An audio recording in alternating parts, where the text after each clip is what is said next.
So friends, आज का हमारा टॉपिक है भारतीय संविधान की उद्देशिका या प्रस्तावना। दोस्तों, किसी भी देश का जो संविधान होता है उसकी जो उद्देशिका या उसकी जो प्रस्तावना होती है वो है वहां के संविधान का एक सार होता है। इसी तरह जो भारतीय संविधान है, यहाँ की जो उद्देशिका है, उस उद्देशिका में पूरे संविधान को एक छोटे से हिस्से में समेटकर बताया गया है कि एक छोटे से वे में हम अपने संविधान को किस तरह से प्रस्तावित कर सकते हैं, किस तरह से उसकी हम व्याख्या कर सकते हैं। तो मैं आज आपको वही बताना चाह रहा हूं कि हमारी जो उद्देशिका है, हम भारत के लोग भारत को एक संपूर्ण प्रभुत्व संपन्न समाजवादी पंथ निरपेक्ष लोकतंत्रात्मक गणराज्य बनाने के लिए तथा उसके समस्त नागरिकों को सामाजिक, आर्थिक और राजनीतिक न्याय, विचार, अभिव्यक्ति, विश्वास, धर्म और उपासना की स्वतंत्रता, प्रतिष्ठा और अवसर की समता प्राप्त करने के लिए तथा उन सब में व्यक्ति की गरिमा और राष्ट्र की एकता और अखंडता सुनिश्चित करने वाली बंधुता बढ़ाने के लिए दृढ़ संकल्प होकर अपनी इस संविधान सभा में आज तारीख 26 नवंबर 1949 ईस्वी को एतद द्वारा इस संविधान को अंगीकृत, अधिनियमित और आत्मार्पित करते हैं।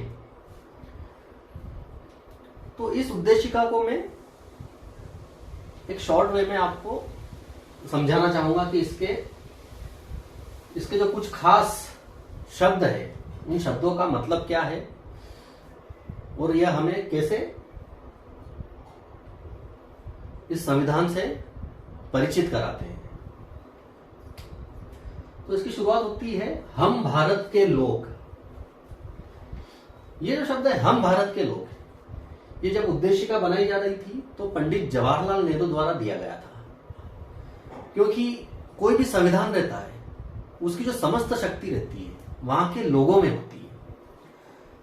वहां के लोग ही उस संविधान को निर्देशित करते हैं और जनता में ही संविधान का सार छुपा रहता है। जनता ही ये डिसाइड करती है कि संविधान किस तरह से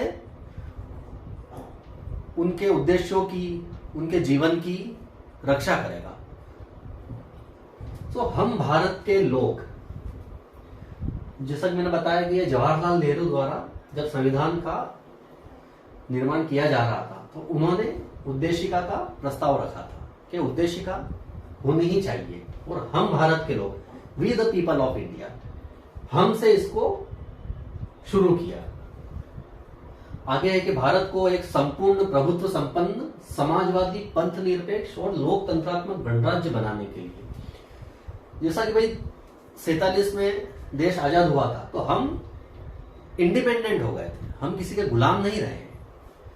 तो ये लाइन यही बताती है कि समाजवादी, यहां पर भारत को एक समाजवादी और पंथ निरपेक्ष शब्द इसमें जोड़ा गया, जो 1976 में जो 42nd अमेंडमेंट हुआ था उसमें ये शब्द जोड़ा गया था।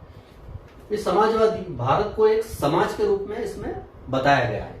पंथ निरपेक्ष, यहां पर सभी धर्म, जो धर्म निरपेक्ष जो था उसको पंथ निरपेक्ष से रिप्लेस किया गया है। जो पंथ निरपेक्ष मतलब सभी धर्मों का इसमें सार है, सभी धर्मों का बराबर से, सभी धर्मों को बराबर बताया गया है, कोई धर्म विशेष नहीं है। लोकतंत्रात्मक गणराज्य, भाई ये डेमोक्रेसी है, तो भाई यहाँ पर जो सरकार जो है चुनी जाती है, राष्ट्रपति जो है वो चुना जाता है, प्रधानमंत्री चुना जाता है। तो कैसे चुना जाता है? लोकतंत्रात्मक जो प्रक्रिया रहती है, चुनाव होते हैं, हम इलेक्शन के थ्रू हमारी डेमोक्रेसी को चुनते हैं, नेतृत्व को इलेक्शन के थ्रू चुना जाता है। तो ये इसमें यह बताया गया है तथा उसके समस्त नागरिकों को, सभी नागरिकों को सामाजिक, आर्थिक और राजनीतिक न्याय, विचार, अभिव्यक्ति, विश्वास, धर्म और उपासना की स्वतंत्रता। भाई सभी नागरिक जो है वो समान है, कोई विशेष नहीं है। जैसे अगर हम बात करें तो इंग्लैंड की हम बात करें तो वहां पे जो सबसे बड़ा जो दर्जा दिया गया है वहां की जो रानी है, क्वीन, जिसे क्राउन बाग कहा जाता है, उसको विशेष दर्जा प्राप्त है कि भाई वहां जो रानी का जो पद है वो जो जिसे अपन बोलते हैं ब्लू ब्लड या जो खानदानी पद जैसे रहता है, तो वहां पे उस तरह से बनाया गया है। रानी का जो पद है वहां पे सर्वोच्च पद है और वो कोई चुना नहीं जाता है, जनता द्वारा चुना नहीं गया है, एक वो राजशाही टाइप चलता है। तो अपने भारत में जो होता है वही राष्ट्रपति को जनता द्वारा चुना जाता है, तो राष्ट्रपति का जो पद है वो सर्वोच्च पद है। आर्थिक सामाजिक न्याय, विचार, अभिव्यक्ति, विश्वास। भाई किसी भी व्यक्ति विशेष के साथ आर्थिक आधार पर कभी कोई भेद नहीं किया जाएगा कि भाई तू ज्यादा पावरफुल है, तेरे पास ज्यादा पैसा है किसी व्यक्ति के पास तो वो कुछ भी कर सकता है, ऐसा संभव नहीं है। डेमोक्रेसी यही बताती है। उसे हर तरह का राजनीतिक न्याय, किसी भी तरह का अगर वो किसी भी मुसीबत में है, वो न्याय के लिए कोर्ट में जाना चाहता है तो उसे बराबर वहां पर न्याय मिलेगा। विचार, अभिव्यक्ति की स्वतंत्रता इस देश में दी गई है। आप अपने विचार कैसे भी अभिव्यक्त कर सकते हैं। धर्म और उपासना की स्वतंत्रता, आप किसी भी धर्म को हो, आपको अपने हिसाब से अपनी श्रद्धा को प्रस्तुत करने का हक है। आप किसी भी तरह से ईश्वर की, खुदा की उपासना अपने तरीके से कर सकते हैं, इसमें किसी भी प्रकार की कोई रोक टोक नहीं है। प्रतिष्ठा और अवसर की समता, भाई किसी भी तरह प्रतिष्ठा और अवसर की समता से यहाँ पे मतलब ये है कि भाई इसमें भी किसी के साथ कोई भेद नहीं किया जाएगा। भाई अगर आप गवर्नमेंट जॉब की तरफ जाना चाहते हैं तो आपका स्वागत है उसमें, आप एग्जाम फाइट कीजिए, आप उसमें जाइए, यहाँ पे किसी तरह का उसमें भेदभाव नहीं किया जाएगा।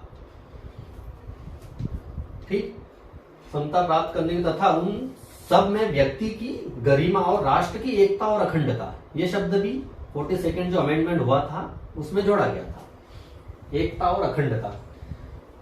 भाई आपको राष्ट्र की एकता और अखंडता तो हमेशा बनाए रखना है, इसमें किसी भी तरह की कोई भी छेड़खानी नहीं की जा सकती है।